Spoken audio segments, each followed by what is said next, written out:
Nimesoma kwamba jangwa la Sahara huko Afrika Kaskazini lilikuwa limejaa makundi ya nyati na paa.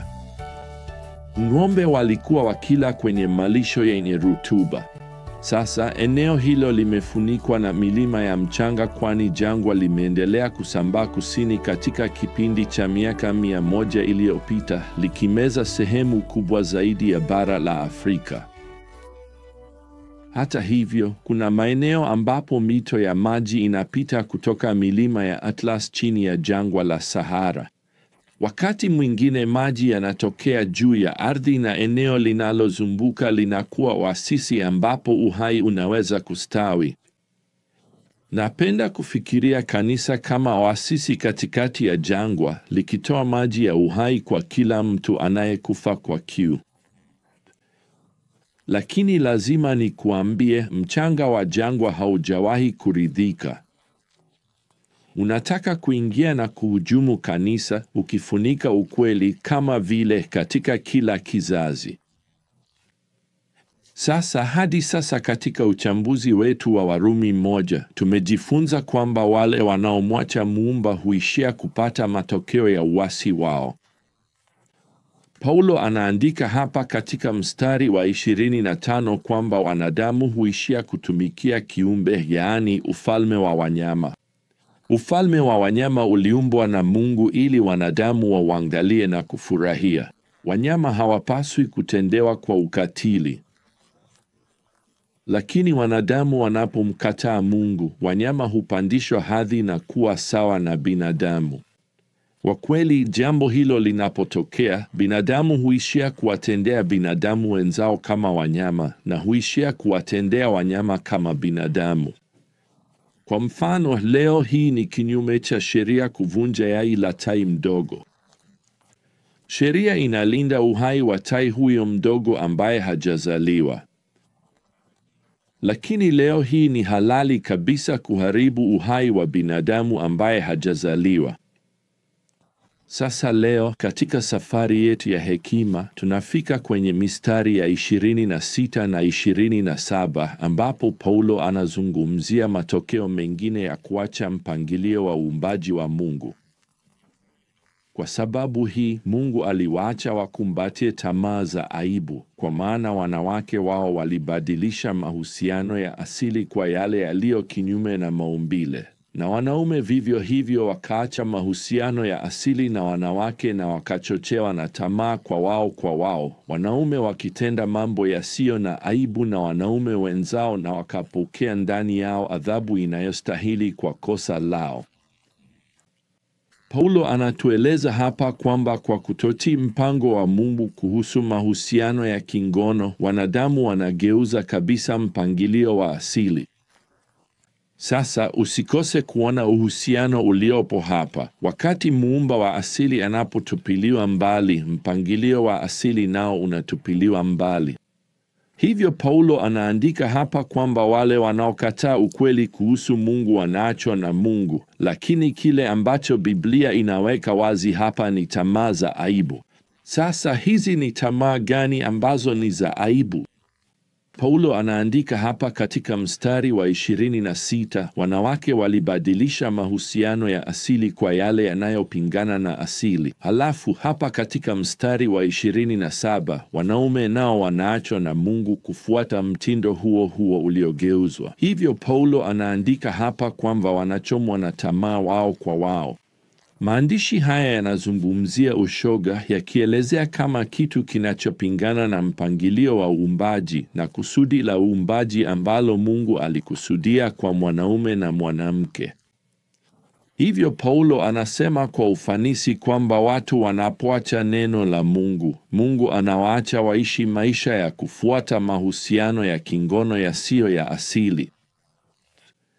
Kwa kweli, Paulo anaendelea kuandika hapa kwamba wanapokea ndani yao adhabu inayostahili kwa kosa lao. Kauli hii inamaanisha kwamba ushoga wenyewe ni hukumu ya Mungu juu yao. Inaweza pia kuwa onyo kali kwamba hukumu ya Mungu inawasubiri. Sasa mistari hii hapa inalaani waziwazi matendo ya ushoga au vitendo vya ushoga, lakini mafundisho haya ya wazi ya maandiko bila shaka yanashambuliwa na wale ambao leo wanataka dhambi hii ikubalike na kuidhinishwa. Msukumo wa kuheshimu kile ambacho Mungu anaelezea hapa kama kisicho na heshima ni ushahidi wa jinsi utamaduni unaweza kwenda mbali na neno la Mungu, na hilo linajumuisha makanisa mengi na viongozi wa kanisa leo. Sasa, kama unavyoweza kufikiria, kifungu hiki hapa kimekuwa kimoja kati ya vifungu vyenye utata mkubwa zaidi katika Biblia. Nimesikia viongozi wa kanisa wakikiita kama kifungu cha kupiga watu. Leo hii si sahihi kisiasa, na hiyo ni kwa sababu maana ya kifungu hiki haiko wazi, haiko isiyoeleweka. Ni dhahiri, na Mungu hakukusudia kifungu hiki kimdhuru mtu yeyote, bali kuonya na kuelekeza. Bado kuna hoja mbalimbali ambazo unaweza kusikia leo hii kutoka kwa wale wanaotaka kanisa liwe jumuishi na ushoga ukubaliwe na kanisa. Nimesikia hoja kwamba Biblia haikatazi ushoga kabisa, bali inawakemea mashoga wanaotenda kwa ubinafsi. Na wale wanaotoa hoja hii watalazimika kurudi na kuandika upya uharibifu wa Sodoma na Gomora. Huwa wepesi kunukuu Ezekieli saa 16 na madakika 49-50. Unalaani Sodoma kiburi, tabia ya kutokuwa na ukarimu, na kukataa kuwasaidia maskini na wahitaji. Kumbuka tu kwamba Ezekieli anaongeza tu kwenye orodha ya dhambi zao ambazo zilifanya miji hii iharibiwe. Sehemu nyingine katika Biblia zinaweka wazi kwamba kilichokuwa kinatokea katika miji hiyo kilikuwa zaidi ya ukosefu wa ukarimu.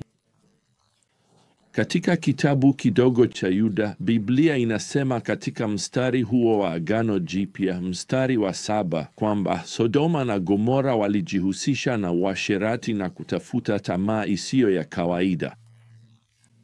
Hayo ndiyo maneno kamili ambayo Paulo anatumia hapa katika Warumi sura ya 1.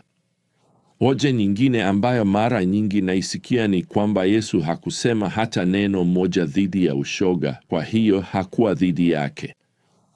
Sasa wapendwa, Yesu hakusema hata neno moja dhidi ya ndoa ya ndugu wa damu au ulawiti wa watoto au ubakaji au pornografia. Je, hiyo inamaanisha kwamba yeye si dhidi ya matendo hayo ya dhambi?